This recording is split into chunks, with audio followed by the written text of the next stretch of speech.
Sindaco, stasera a Palma di Montechiaro ha aperto un po' in provincia di Agrigento l'anno della cultura 2025 con questa splendida manifestazione di arte.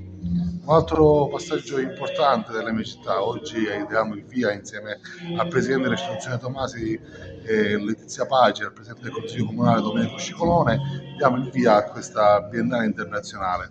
Sono presenti diversi artisti da tutto il mondo, in particolare una delegazione della Georgia. Un grido di cultura, di pace che parte da Palma di Montechiaro per sprigionarsi in Europa e nel mondo.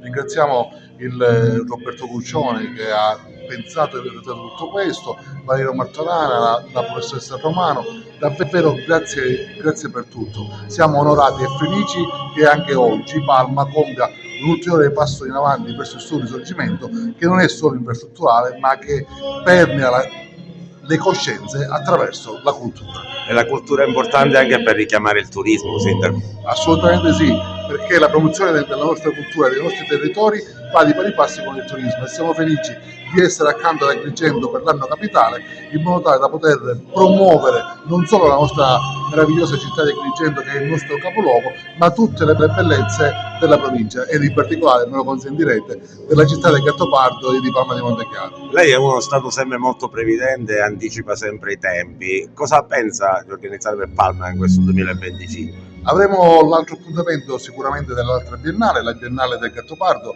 che sarà alla seconda edizione, la dovevo fare nel 2024, la faremo nel 2025 proprio per l'anno capitale, ma non solo quello, anche le nostre tradizioni e iniziative di mostre di arte contemporanea e non solo, ma l'apertura contestuale di tutti i monumenti.